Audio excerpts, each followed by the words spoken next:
Warahmatullahi wabarakatuh. Alhamdulillah, pada malam hari ini, hari Ahad tanggal 12 bulan Maret 2023, kita akan menyaksikan proses persyahadatan dari saudari Priscilia Mokogamu, ya, yang sebelumnya beragama Kristen Advent, dan pada malam hari ini dia akan berikrar untuk mengucapkan 2 kalimat syahadat untuk memeluk agama Islam.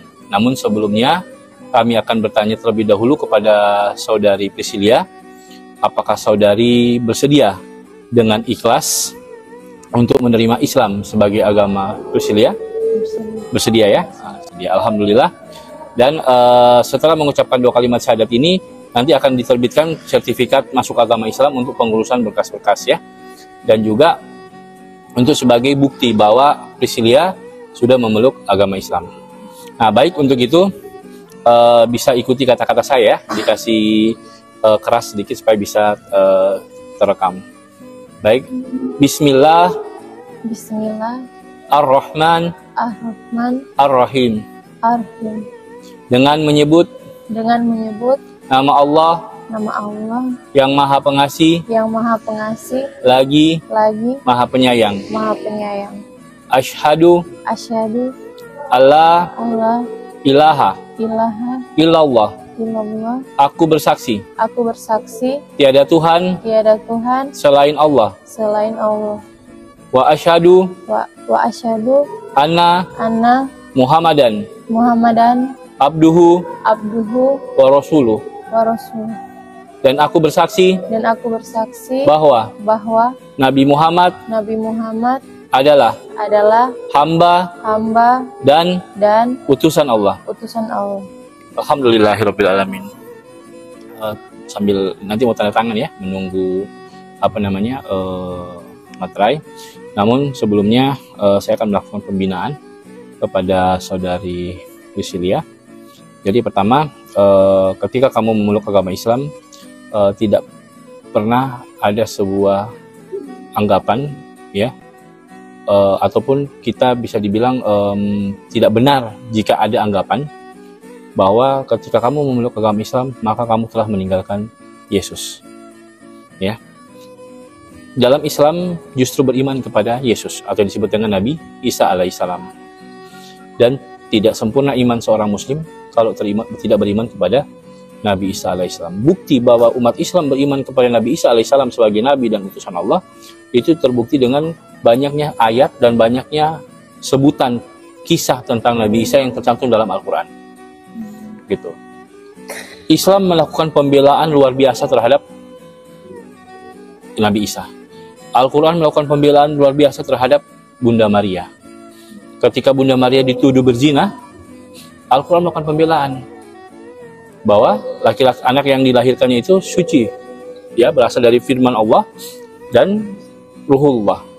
Firman Allah itu yang dimaksudkan itu bukan Allah yang bagian daripada ketuhanan, bukan, tapi yang diciptakan dari firman-Nya kun fayakun, ya, dan ruh yang berasal daripada Allah, sehingga anak itu tidak disebut sebagai anak setan ataupun anak hasil perzinahan, karena itu anak itu suci. Nah, baru yang kedua, Islam sangat menghormati Nabi Isa sampai-sampai Nabi Isa itu disebutkan dalam Al-Quran adalah salah satu yang terkemuka dan di dunia maupun di akhirat. Baru kemudian Islam juga mengakui akan kerasulannya, bahkan beliau menerima wahyu daripada Allah yang berupa kitab Injil. Gitu. Hanya bedanya mungkin di dalam keyakinan Islam, Injil yang dimaksudkan, yang dibenarkan oleh Al-Quran itu bukanlah Injil yang dipegang oleh umat Kristen sekarang. Karena Injil yang diyakini atau yang dipegang oleh umat Kristen sekarang menurut keyakinan Islam itu telah mengalami banyak perubahan, telah mengalami banyak distorsi, ataupun telah mengalami banyak hal-hal yang akhirnya merusak kesuciannya. Dan hal itu bukan fitnah, ya. Kebetulan saya bawa kitabnya, nah seperti ini, ya, kitab suci perjanjian baru, gitu. Ternyata di dalam kitab ini setelah kami buka, kami menemukan banyak sekali ayat-ayat yang ini ayat salah satu ya. Ayat baru kemudian ditulis di catatan kakinya apa? Coba dibaca. Ayat ini tidak asli. Nah, ayat ini tidak asli. Sinonim kata tidak asli atau sama kata dengan tidak asli apa? Palsu kan? Nah, jadi yang mengatakan bahwa ini ayat palsu bukan umat Islam, tapi Alkitab sendiri banyak gitu. Bahkan ayat yang bercerita tentang Trinitas, Bapa, Firman, dan Roh Kudus, dan ketiga-tiganya adalah satu, itu ternyata ya, yang ini ya, coba bisa dibaca dari sini. Firman dan Roh Kudus. Di dalam sorga, Di dalam Bapa, Firman, dan Roh Kudus, dan ketiganya adalah satu, dan ada tiga yang memberi kesaksian di bumi. nah, kalimat ini masih dikasih kurung.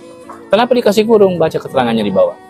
Di dalam surga bagian kalimat antara kurang itu pasti tidak asli. Tidak asli.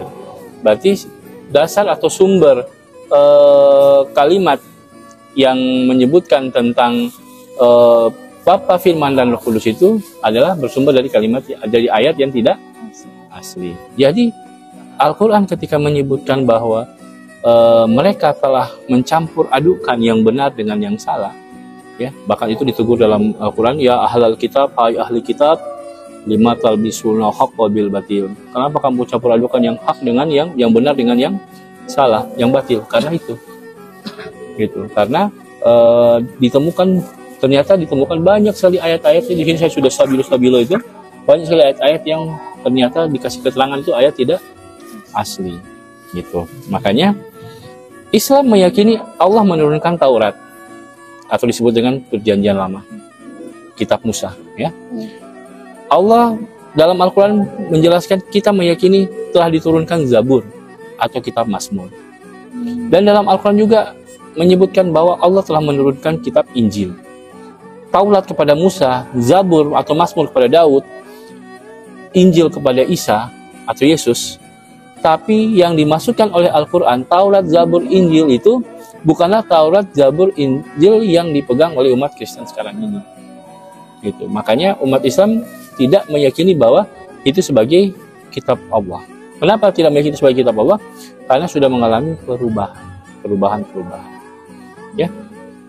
Baru kemudian ada buku yang berkaitan dengan akidah. Ini ditulis oleh mantan dulunya mereka Kristen, dan akhirnya ketika mereka melakukan pengkajian, mereka menemukan bahwa banyak sekali penyimpangan, gitu ya.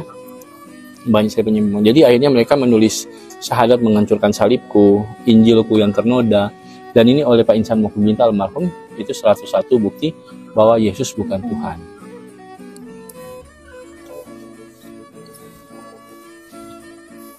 Kamu tanda tangan dari sini, kasih kena matahari sampai ke sini ya.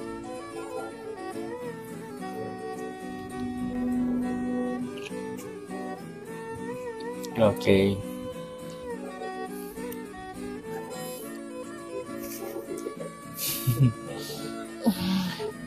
Ini karena ini ada bantuan, jadi kamu pegang ini sama ini. Saya cepat-cepat tadi saya lupa bawa. Jadi ini Al-Quran, Juz Amma, ada Iqra, ya, sama buku-buku ini. Ini kalian bawa, sama ini dibawa nanti fotokopi. Berapa lembar? Fotokopi 2 lembar, masukkan ke saya 2 lembar. Ya.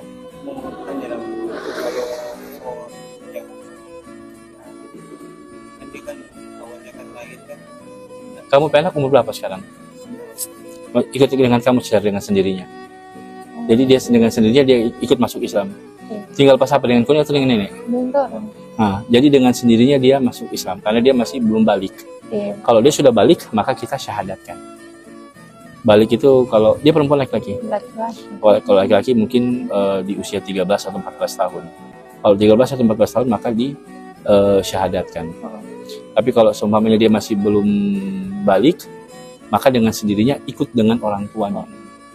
Gitu. Cuman kalian berdua mungkin kita akan ada pembinaan ya. Pembinaan karena kamu juga dulu pernah jasa pembinaan penguatan. Artinya begini, pembinaan itu untuk apa? Setidaknya buat kalian untuk kuat akidahnya, kuat keyakinannya. Gitu. Islam adalah agama terakhir. ajaran, maksudnya Islam itu adalah merupakan ajaran penutup, ya. Kalau mungkin di dalam kekristenan itu ada dikenal dengan perjanjian lama, perjanjian baru, maka Al-Quran itu adalah perjanjian terakhir. Sesudah itu sudah tidak ada lagi agama. Gitu. Dan alhamdulillah sampai hari ini Al-Quran masih terjaga, masih tidak berubah. Beda dengan ini. Ini berapa kali sekarang kalian sudah tahu nggak? Sekarang sudah diterbitkan oleh Lembaga Alkitab Indonesia terjemahan baru jilid 2. Sudah ada terjemahan baru 2. Hah? Gitu. Jadi mereka ada revisi yang tidak. Sementara kita dalam Al-Quran kita dilarang untuk merubah setitik pun. Gitu. Makanya Al-Quran itu dihafal oleh sebagian besar umat Islam. Gitu.